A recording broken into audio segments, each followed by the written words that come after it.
episode 22. 22. Season 2, the second episode of season 2. And so it's a 222. Did I say it was a 22? Is more twos than we'd care to have. And acknowledging the elephant in the room, we are lacking one panelist who is on her way with some technical difficulties. So yes, very quickly. Well, there's. Good morning, Kathy. Thanks for joining us. Fabulous to have another guest on board. Yes, my pleasure. Especially one who has been giving us such nice feedback. Thank you so much. Well, I think it's very valuable. I think especially right now, it's very timely. Leaders need to be working on their personal development so they can be the leaders that their teams are in need of. Absolutely. Thank you. It is a challenging time, and I think you're going to like the topic that we're going to hit today. This is going to get interesting. I'll get my notebook handy. Yeah. All right. Excellent. Here's who we are. Patty, who has just joined up in Alberta, Canada. Greg, otherwise known as Mr. Microphone in Oregon. Well, thank you so much. There you go. And Simone, and she's not Simone de Beauvoir. Bonsoir, mes amis. She is in France, and she is a Simone. She's an Aussie. But there you go. And I am here. Don't tell anyone. I think they'll figure it out. And I am here in South Carolina, transplanted Northeasterner in South Carolina. What are you going to do? So what are we going to talk about today? Today, we are going to talk about True North versus Magnetic North. And that's going to be a topic that is going to be a little bit interesting. And our topics evolve. We have a discussion a little bit after the episode is complete. And then usually once during the week, we'll get together and talk about what are we going to talk about? How are we going to approach this? And if you've been following the broadcasts, can we call it a show? I guess we could call it a show. If you're following this, you may have noticed that our approach is different for season 2. We're doing a little more interview style now. And the interviewer du jour is Greg Sanker. So he's got his he's got his Mr. Microphone there. Remember Mr. Microphone? I do remember. So True North versus Magnetic North. What is it about magnetism? Magnetism attracts things, right? You get kind of drawn to magnetism. And there's a little bit of that involved in today's topic. So first of all, True North versus Magnetic North. If you're standing at the geographic North Pole and you take your handy dandy compass out, which way does it point?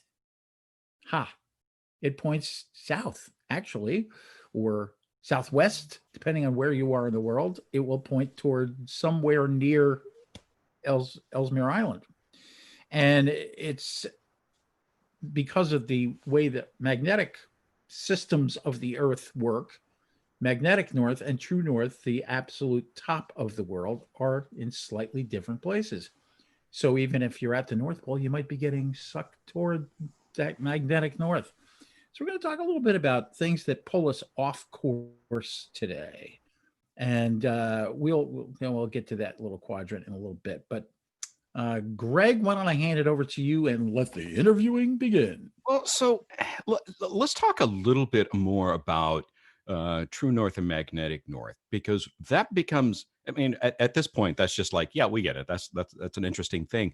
But before the days of GPSs and before the days of technology, a person who's navigating, hiking, trekking would use a magnetic compass. I'm holding one here like this, right? And it would point generally towards north. The needle could be relied upon to point north. But depending on where you were in distance from the pole, how far it pointed away from true north becomes very relevant. So the angle of declination, which I think is the proper term, is very very critical in being accurate in your navigation, and we need to know to what degree we're away from north. Now, so if you think about that in terms of organizational leadership or even just self-leadership, me, myself, is we've been encouraged over the last decade to have a true north. What's your true north? Why do you exist? Who are you about? What do you want to do? You know, what is it that you truly want to achieve? And then attempt to stay on your true north. And so the concept of a magnetic north being different than your true north is it pulls, some things are pulling you away. I know when I was a CIO, I had a constant stream of people that would come into my office. They would want a decision. They would want to vent. They would want me to decide or sign a piece of paper or do something. There was a constant barrage of people in my office, and I am one of those that believes that my door should be open, right? But some of those things start becoming distractions, and so I'm curious, Patty, what your experience with people interrupting your day, if you will, and what that looks like in terms of a distraction, and what are some things that you can do about that? I think we have a mute on you, Patty. If they're coming to vent, sorry about that. Right. If they're actually coming to vent and they, it's a little bit drama filled, the one thing that you have to remember as a leader is that if they're venting, they're in it, which means they have accountability. It's they have a part in it. And so, you know, after reading a number of books, we kind of came up with a little list of things that I like to do when I'm working with folks who are in the moment of, you have to solve this for me right now. You take a deep breath, right? You ask them, take a deep breath. I'm happy to listen, no problem. What's going on? And you listen to the first bit, and then you take an action, you know, like, what are you wanting me to do on this? You clearly came to me for a reason. What is it you want me to do on this? And you listen to that. And then you say, you know what I need from you in order to make sure that I handle this correctly? I need you to jot down the facts, just the facts, not how you're feeling about it, not what should have been done, just jot down the facts of the situation for me. Now tell me, what's the outcome we're really trying to achieve here? What are we trying to get to? And then you tell me what awesome would look like.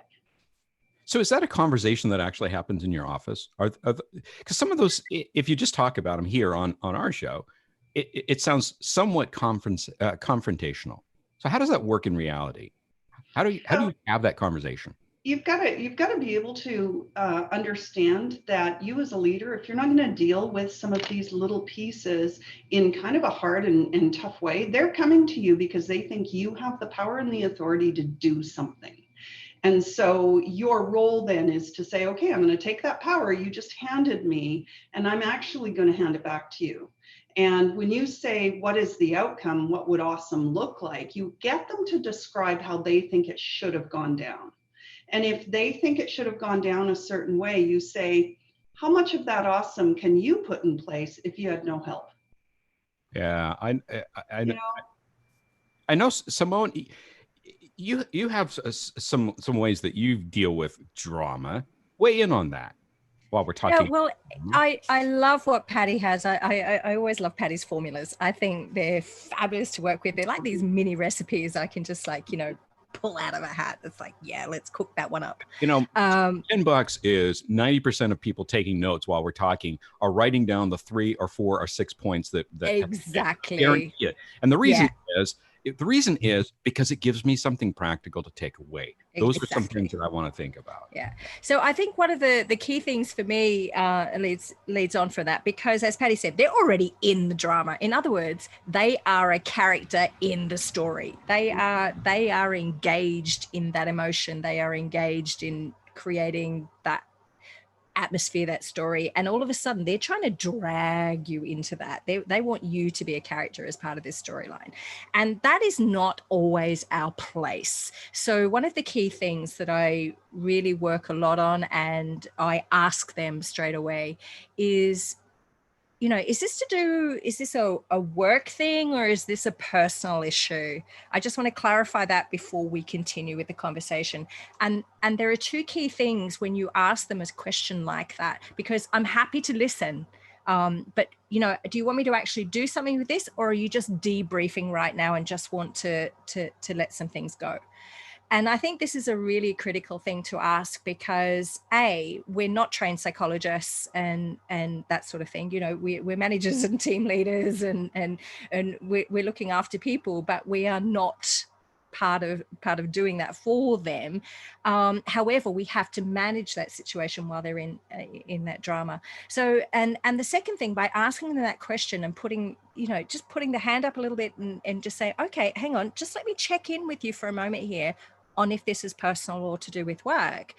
You actually force them to take a breath. You force their brain to do a little hiccup, if you like, to think about, oh, it's personal. Do I really want to say this? Do I really want to talk about personal stuff, or is this work stuff? Yeah, it almost gets you outside of your existing thought process. Roy, what's your take on drama and interruptions in the workplace? I've experienced it for sure. Anybody who's ever been in a managerial or executive position has had it happen. And one of the things that I learned from this happening several times is that you do have to do something. And what you have to do from my standpoint is help people recognize what the barriers are to them getting through the situation. And if there are barriers that you can remove, you should remove them. Specifically, I can remember a case where someone on the IT team couldn't get a certification exam because it was 3.5 hours away, was the nearest testing place for this exam, because they had shut down a testing place that was only 45 minutes away. And he couldn't he didn't have the time off to be able to take a day off to go get so forth.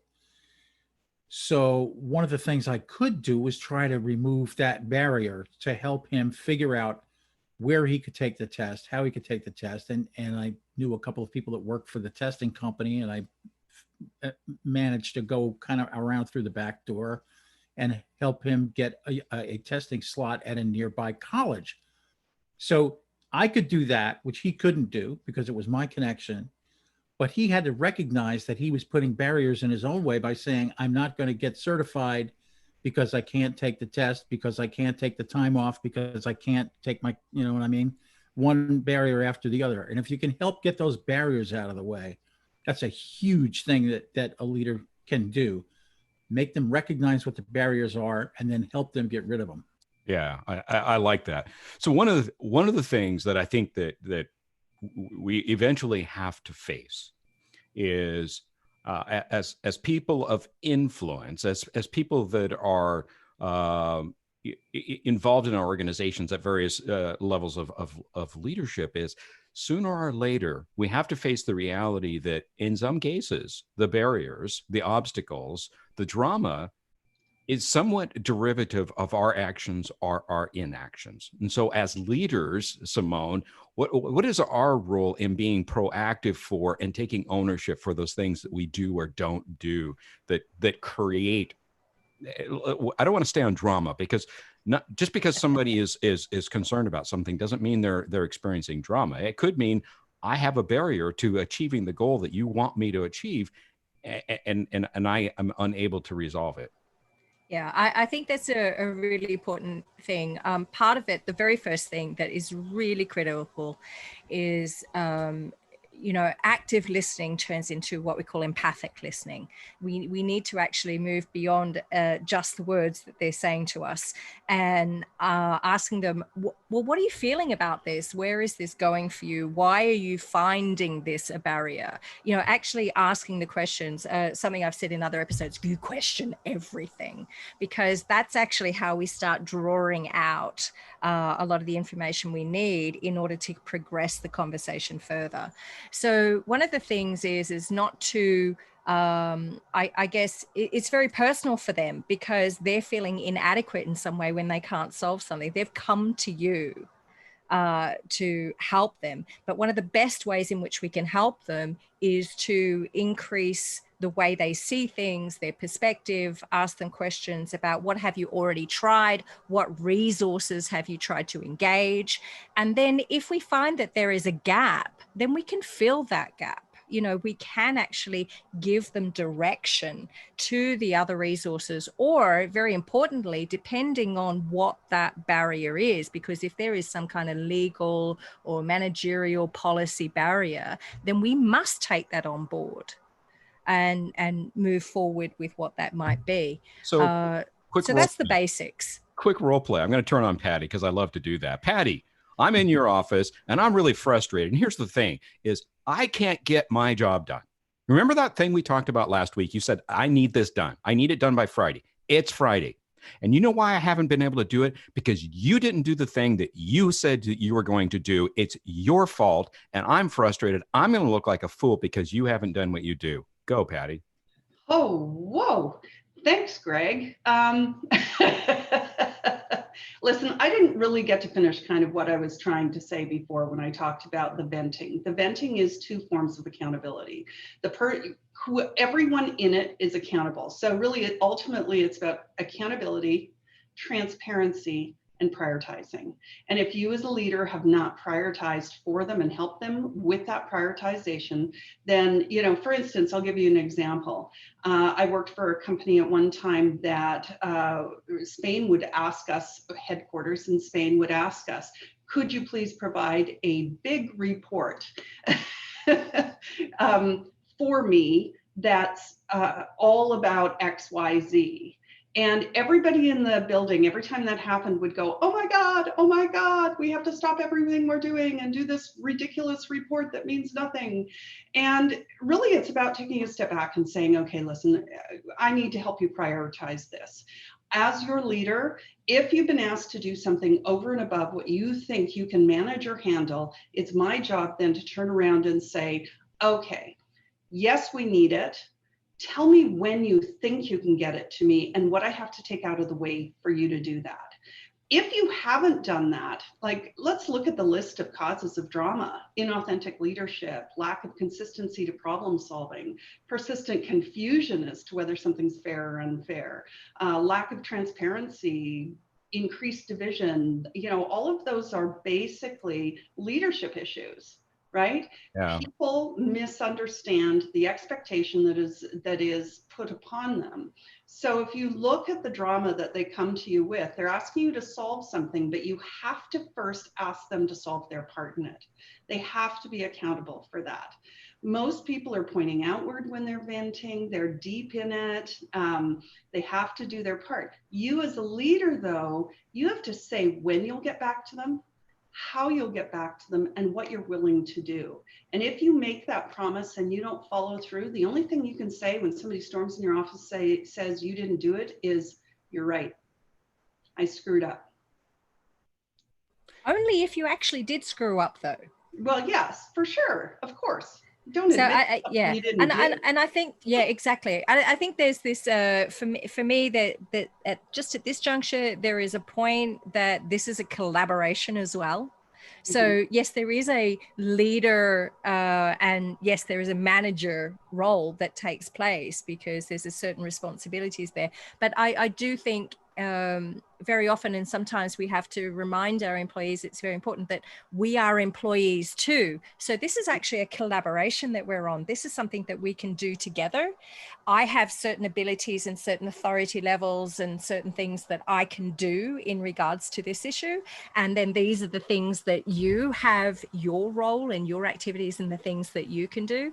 And by blending those things together, we can actually move forward on this issue. Roy, what do you, in a firefight, in a situation where things get urgent and critical, let's talk about, you know, we all come from the world of IT, and there's always a major incident, you know, something that is really impacting the business, and we're all moving very, very quickly. What's the role of a leader in providing the right level of guidance and help in those kinds of situations where there is a sense of urgency? First of all, for goodness sake, stay calm. That is so key. The last thing you want to have is somebody who's supposed to be in a leadership role flying off the handle. Oh my God, the world is bad. What are we going to do? So is it that you set your hair on fire during one of those circumstances? Is that really the challenge that we face? Was that a hair remark, Greg? No, it was not at all. Was that a hair remark?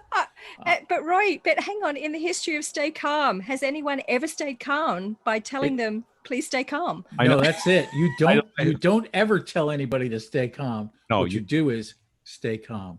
I worked for a gentleman. You yell at them to stay calm because you need them to understand how important and urgent it is for them to stay calm. Stay calm. That is so typical of people to do. And I learned a great lesson from a guy that I worked for. This goes back to working in the busiest gas station in the world. Employed 64 people. We pumped 1 million gallons of gasoline in a month. Just to give you an idea how crazy busy this place was. And the guy who owned it, his name is Bob Warner. And Bob, his job was you had lines of cars, one after the other, all the way across this gas station next to the gas pumps, and gas station attendants running around pumping gas in all the cars. And Bob would be out in the middle selling the toll tickets to get across the George Washington Bridge into New York City. And he'd be servicing that line of cars. And occasionally somebody would get really frustrated and start screaming somewhere in the gas station. And Bob would immediately respond by going over to the car and saying, "Good morning. How are you?"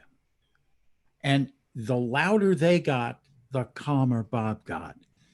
Louder, calmer, until he would almost be whispering to the person who was upset.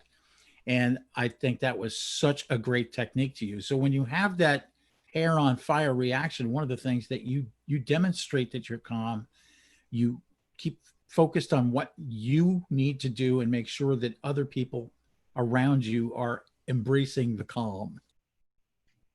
So I think most people are probably familiar with what's widely attributed to Stephen Covey, the quadrant of the intersections of urgency and importance. And if you haven't, Roy's going to bring it up, but for those of you that are just listening, there's an axis that is the urgency, left and right, I think it is, and the importance up and down. And my question for you is, so on the upper quadrant, there's important, and then there's not so important. And then to the left is things that are very, very urgent. And to the right, there's things that aren't quite so urgent. So if you think about some of the things that are not urgent and not important, the lower left is don't get yourself drug into it, right? And I'm not going to try to cover the whole quadrant because I certainly won't be able to do it justice. But my question is, as a leader, are you self-aware to know where you're spending your time? I once did an exercise for exactly these reasons, and I actually mapped out my day. I aspired to do 15-minute intervals. You know how you map out your day. That didn't work so well. But I started putting it in hour chunks of like, if you had to put this hour into one of these quadrants, what would you say it was? And I started really being mindful of where I was spending my time, because I did not have I could work 7/24 in the role that I was in and not get everything done. So clearly that wasn't a sustainable model. So I had to really focus in on what are the things that really require my attention. So Simone, you've worked in the quadrants. Talk to me about it. How do you use it? How do you make it work for you? I love it.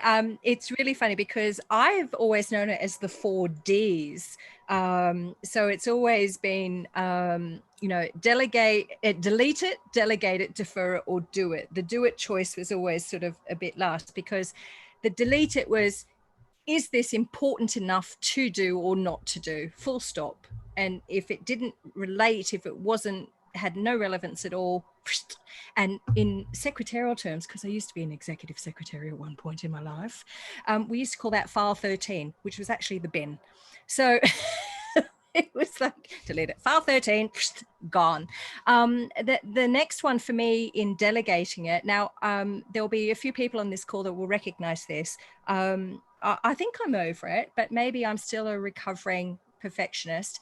But what happens when you are a perfectionist, your delegation skills suffer greatly because you so want everything to be so perfect. You end up micromanaging, and that is really, really a bad thing to do. So what you really want to do is, in the delegating it, really know your people, bring them up, allow them to be who they're going to become, allow them to practice their skills and things. So there's quite a lot of things that come across our desk that we can delegate, and we should delegate, because there's only so many hours in the day. And we need to maintain our own mental health as well as our staff. So delegation is a very important thing, is the second thing. Deferring is the scheduling side of it. So the deferring is making sure that it's within the time frame. You know, how urgent is it? In other words, for me, urgency is not about how quickly someone wants something, because everyone will say, I want it now. Urgency is always, yeah, exactly. Great. Urgency is always, how long can I live without this? How long can I live with the pain, or how long can I live without it? So that for me is where the scheduling comes in, you know, in the deferring it. And, you know, and then there's, you know what, it's time to do, and actually taking action and making it happen. So that's my basics around it. Roy, it's a similar question, but I'd like to get your thoughts from your background about, you know, the tendency that everything is urgent, need it now, need it now, need it now, need it now, need it now. So how do you reconcile where it actually lands on the quadrant when everything is purported to be urgent?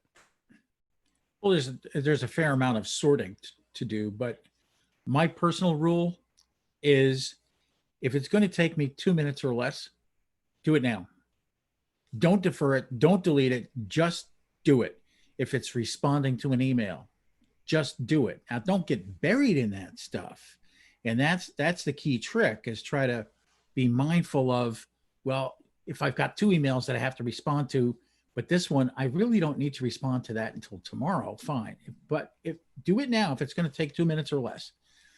Then the other stuff, you really have to think through a little bit, and sort of, you can organize this any way you want. I used to use a binder to organize and schedule things. And sometimes it's good to jot it down with an urgency number next to it.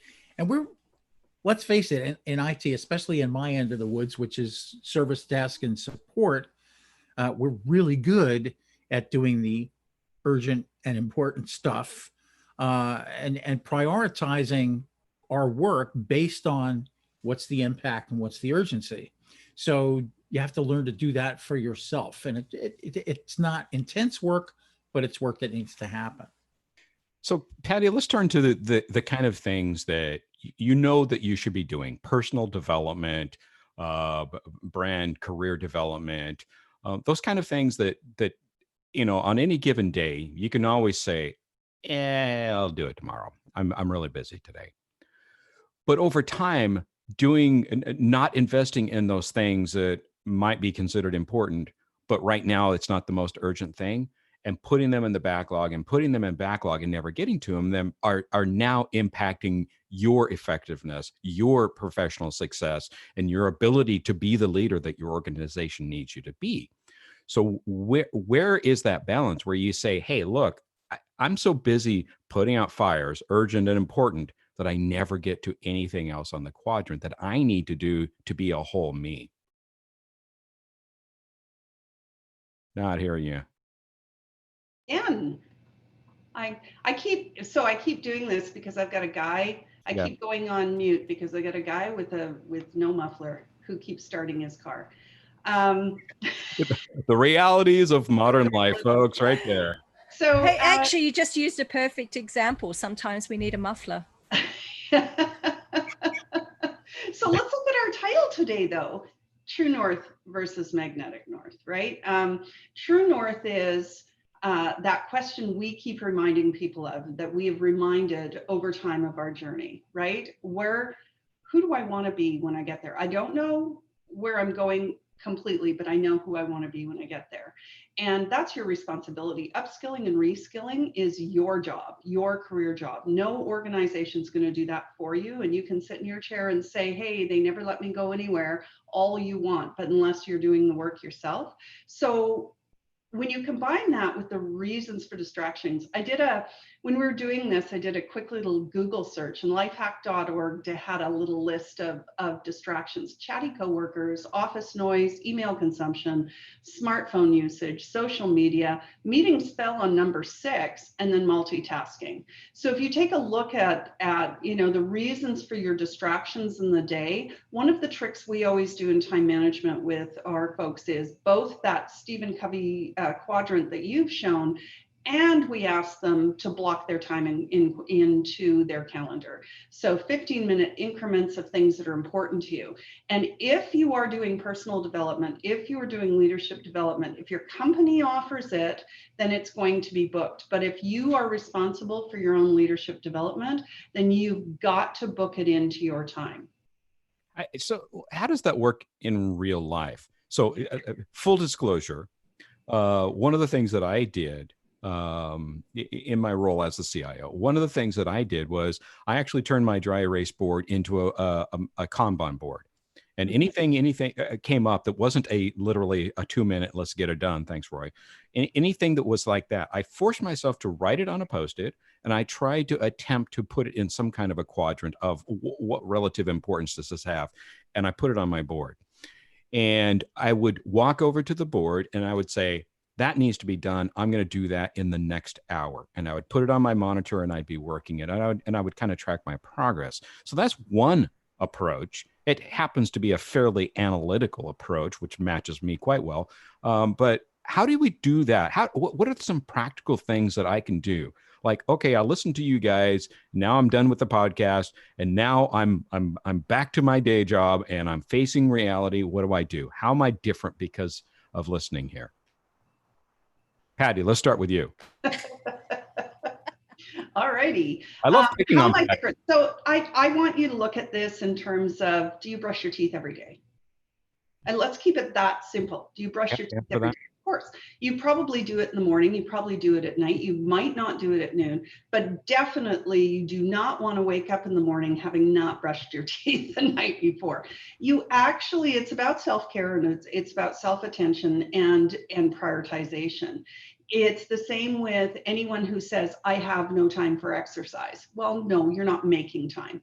The idea is to make time. Now, a lot of people will start with that Kanban board type idea, and then it becomes invisible to them and they just walk past it. It's about the personal discipline to schedule and plan and make something. So whatever tactic you choose, whether you do a 15-minute increment calendar, whether you say I'm going to shut myself in my home office for an hour once a week to work on XYZ, whether it's whatever technique you choose, the technique is useless to you if you are making the choice not to schedule it into your life. That is so powerful. Yeah, exactly. So Simone, you're the humanizing IT person. Humanize that for me. Oh, okay. So I think, from a whole resilience, emotional intelligence, and bringing this into marrying, I guess, that the rational and the emotional, there is no marrying of that, by the way. It's just, versions of blending is what I usually call when I come to say that. But one of the things that I used to do a lot, and I guess, again, coming from a process background, military background, I used to do my to-do list. All right, this morning, what's going on? Right, here's all my big list of things to do. And the unfortunate thing, and that to-do list can work for some people, but I think what happens is we have over expectations on ourselves at times. And those expectations come from various quarters, whether they come from the management, whether they come from the staff, whether they come from our own inner voices, that the inner critic, if you like. I've canned doing to-do lists now. I just, because at the end of the day, sometimes you're in the zone and you just really zap it and it's just brilliant. But those days are rare and far between because we have so many other pressures on us at times. And so I found that to-do lists, one of my advice, just get rid of the to-do list, because at the end of the day, you're so disappointed at times. And I want people to recognize that it's not that you failed, it's the methodology or it's the way you put the expectations on yourself. Right. It has to work for you. Yeah, it has to work for you. So you've got to find, as Patty was saying, you've got to find those right methods. So I think, if you're going to take on people's, it's all human. The problems are actually human. It's our perceptions. It's our perspectives. It's the level of competencies that we have and our skill sets and our experience that we apply to that context of what the situation we're in. So in terms of that, you really do need to take that time out, as Patty's saying. You need to look at this and go, do you know what? Is this me or is this someone else's voice that's coming at me on this? If I'm missing the skill set, what am I going to do about it? That type of thing. So it has to be appropriate. We need to make sure that it's approachable and relatable as a leader, that people can come and talk to us about those things. We need to make sure, ask the questions. And sometimes it's really simple. What are you really passionate about? What is it that's impacting you right now? What are your top 3 things that if they could disappear, what would be different for you? And start that conversation. I found it really interesting when I was writing my first book, and that is the very first the very first such project that I had taken on. I tried to structure it in such a way for success. And one of the things that I was doing, and no surprise, Kanban board, I would say, all right, I'm going to write, section 1 of chapter 3, whatever, right? And I did it in hourly increments. And what I did was I actually wrote down the amount of words that I wrote, because that's one measure of productivity in authors, one that I don't happen to particularly agree with. But I learned something fascinating. And what I learned is that there was a certain peak time of productivity for me for that activity, after which the efficiency of it tapered way off. And I'm not saying this is true for anyone, but what I learned was certain kinds of activities for me were suitable for certain times of day or certain kind of frames of mind or whatnot. And so I started aligning certain activities with when I was the most productive in doing those. And so for me, that was a big aha of humanizing my workload and making me more effective. It wasn't just simply, nose to the grindstone and crank out 2,000 words in the next hour. It was, when are you most in the flow and able to do your best work? And for me, sometimes that was 4 a.m.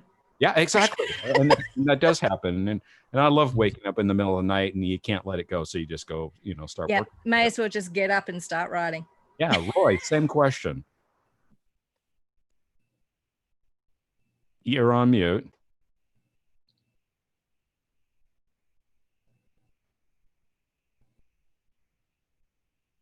You're on mute, Roy. I know it would not. There we are.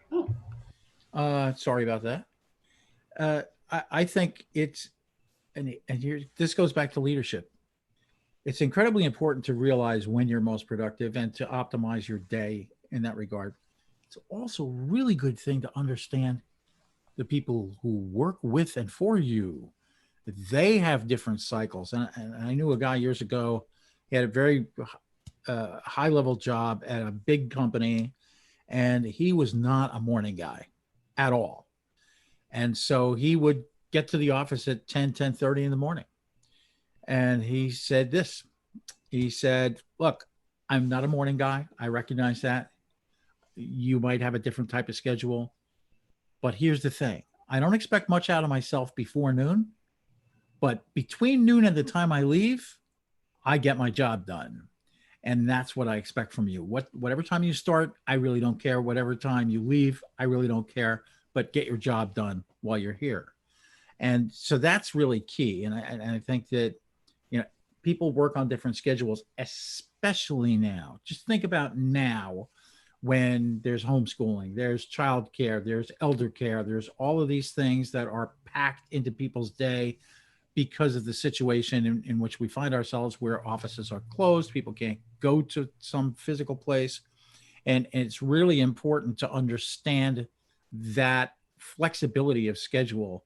And so this morning, I will tell you that it was 4:30 this morning when I was up and writing, because there's stuff that has to get done and I'm very productive in the morning. So there you go. So I think you brought up something really important there, Roy, and I think that bears repeating. But part of it was a recognition that not everybody is like me. Not everybody thinks like me. Not everybody acts like me. Not everybody has the same response to the circumstance around it. There's a reason for that, Greg. No, and it's a good thing that, you know, the world would be so much easier if everybody was just like The me. world would be so boring if it Incredibly was. dull. That's the thing, right? But so, you know, I don't want to overly emphasize the current pandemic where we're all locked in our rooms and doing all those things that Roy is talking about. But it does bring up a really important point is, as a leader, I don't know that it's appropriate anymore for me to say, between 11 and 12, I want you to work on this task, and I want it on my desk by 1 o'clock. You know, translation: if you don't get it done by noon, then you don't get to take lunch, right? And I think that traditional leadership or industrial age leadership really focuses in on activity or structure or where you are or what you're doing.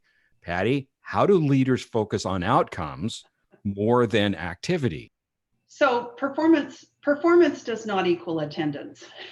We have to, you know, we've said that lots of times. It just availability is not a skill set. Yeah. So as a leader, your goal is to define what you need and when you need it, and lay out the kind of expectations that allow them to be successful, right? There's a lot of times where we'll say, I need this, and then they deliver it. It's the deadline. You've got to produce it. And all of a sudden you look at it and you go, oh my God, this was horrible. You have to really define what done looks like. That's a Brene Brown thing where, you know, if this was a painting, what would finished product look like, right? We need to be able to be better at that as leaders, laying out expectation. And then, you know, we can't ignore the fact that if we do not invest a reasonable amount of time on the issues they bring toward us or to us, that we have to understand that when we ignore that, we're going to deal with a lot more time later if we've ignored the feelings and the issues that come into our office, like we talked about earlier. We have to address those. We have to, like Roy says, be calm. Science says it takes about 40 iterations to commit to habit. We can't define habit for other people. We can only define it for ourselves. Wow, that is really good. That's really important. So, Patty, if you could do this 3 times in the next week, then I will have you forever changed into my way of thinking. And it'll be wonderful because you'll do everything just the way I want, right? And wouldn't that be great? Oh, you are such a wishful thinker. I love you, Greg. I know it is, and we're in dirty, messy business. People are messy, because they don't behave in rational, analytical, logical. And rational is defined by whom, right? Well, exactly, and neither do I. And that's the whole interesting thing about this. So I have a really good friend who is a professional artist, Blaine Billman. You can look him up on the internet, but he's unique in this. And I was over at his house with his wife and whatnot. His art is a series of ink dots, and he had this studio here. And I'm going to tell a story where I'm the idiot, right? But I'm looking at his art, and it's just phenomenal. It's incredible. He has an online presence. You can check him out. At least go and look at the dots. It's fascinating. And I looked at him and I said, Blaine, how do you know when you're done? How do you know when there's not one more dot that's needed? Now, I'm an analytical, he's an artistic. And he kind of looked at me like, that was really the dumbest question I think I've ever been asked. And he didn't have an answer for it. And I was serious. Like, how do you know when it's done? Patty, about 10, 15 minutes ago, you used a term, I forget how you said it because I didn't write it down exactly right, but you said something about get back to your awesome or get on with being you're awesome. Tell me more about that. So how you apply yourself to anything and how you take accountability is deciding for yourself what awesome would look like. But you have to remember, you're only in control of your own awesome. So if awesome would look like Greg and Simone would do this and this and this, you're pointing outwards, right? You're focused on somebody else. If you actually lay the facts in front of you, describe what awesome would look like for how do I take accountability? If nobody else is going to be what I need them to be, how do I do awesome? If you can just ask yourself that one question, and then you have to decide whether you're calm enough to go be awesome. And if you're not, then you've got to deal with what's not calm. You know, it's about asking yourselves the question, how do I take accountability for this thing that's really pissing me off? How do I take accountability when Greg isn't doing his thing? Is there anything I can do? That's where I was going to go. Roy? I want to answer the question for your friend. And here's how the artist answers the analytical person. And he turns into Yoda. He becomes Yoda, first of all. And he looks at the analytical person and he says, stop or don't stop. There is no done. It's a choice. There's a profundity there. Simone, how come everybody doesn't think like me? Oh my goodness, what joy and fascination and curiosity it would be to traveling through your brain. Oh, I assure you, it's a great experience. But you know what? So I ask you a question that I don't let you answer, right? Yeah, I know. But you know what? I think back, you know, if we think about, you know, our true north, where it is that we want to be heading in, and it surely does come back to who we are individually, our value system, our perspectives, the way we're traveling in the world, our true north versus that magnetic north, the things that pull us away. So I like to look at it like the attraction versus repelling. And we've all experienced it. There are the times when we've walked into a bar and looked at someone and gone, whoa, and there's others who've gone, oh, okay. So, you know, there is an attraction repelling thing that happens. Do you remember back in school? I don't know if you guys did this. The iron filing experiments, you know, when you had the two magnets and you did the repelling versus the attracting, and you put the piece of paper over the top and sprinkled the iron filings, and you saw the patterns it created. There's the artist in me. The patterns that it created when you did one or the other. Now, that to me is not a lot different to when we look at our relationship nexus within the organization. So here I am, as this is my compass. This is where I'm headed in the organization. This is my role. And where are the iron filings falling in my relationship nexus? Is this a repelling one or is this an attracting one? And do I need to change the positivity or the negativity as a result of what I'm actually understanding in that? I knew you would become artistic. So as we round the corner here on this topic, I'm going to ask Simone, what does your awesome look like? What is your awesome? It's you, babe. Just that was a cop out. I like it, but it was a cop out. It's you, babe. Awesome.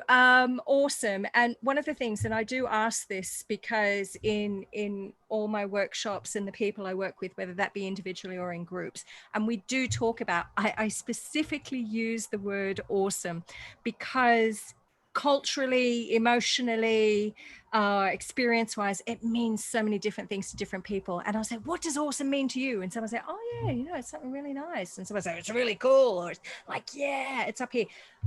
You cannot measure awesome.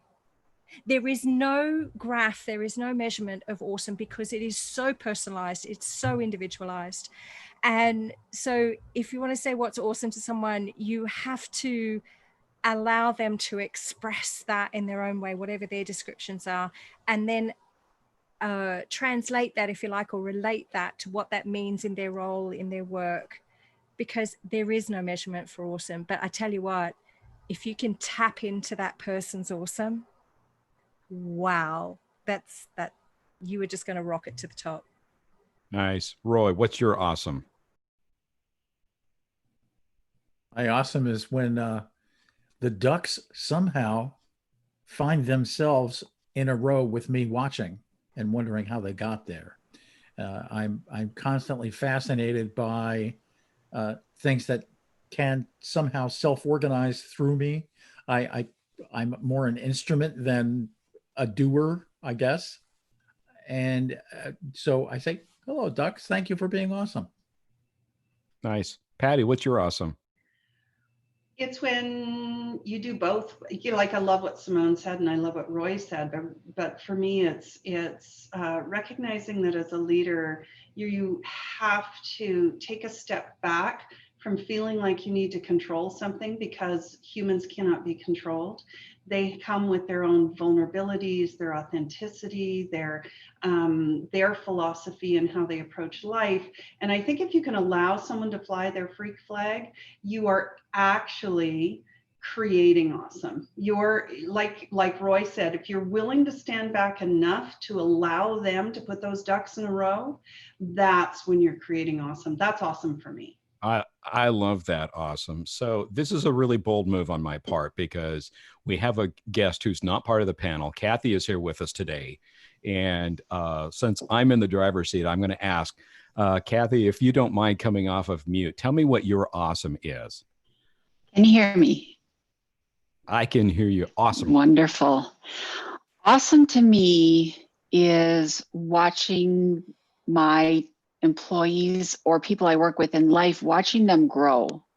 I do some mentoring for young ladies or ladies that are almost my age, and I get so much personal satisfaction out of watching the growth and the transformation, and as a result, their joy and their happiness.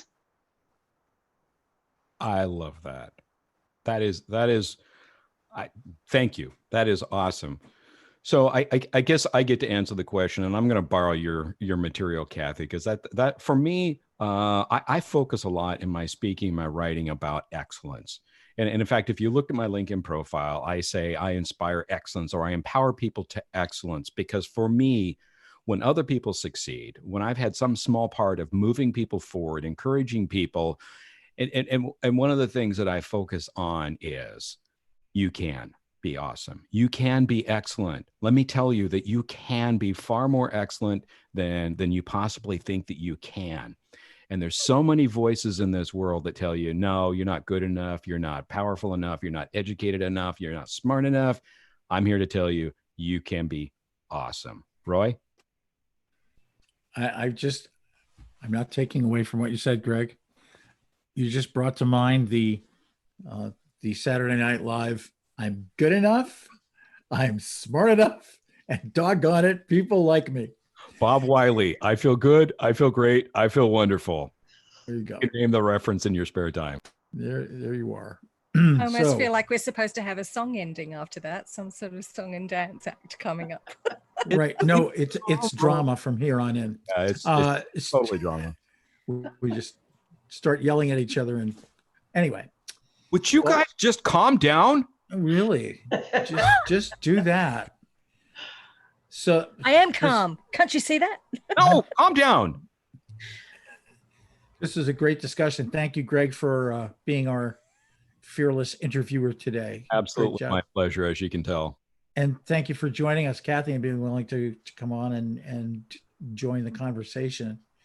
And for those of you who are new to this, this is a conversation. It's not a training session. It's not a webinar. It's this. And it's an art form. It's a whole new thing. Did I say it's an aardvark? No, that's not what I said at all. People aren't paying attention. So we'll be back a week from now with the next episode, 23. Every week it gets one more. Every week it gets one. It's just amazing how that works. One more. I just want one more. God, that's just like so greedy, isn't it? No, it is. No, it's us being our awesome. Ooh. Damn, you got that one in. So thank you for joining us today. And remember to KGLO, keeping the learning on. Oh man. Wow. Someday we'll get it right. Someday we'll be awesome on that. Never. And then Greg will know we're done. See you next time. Cheers.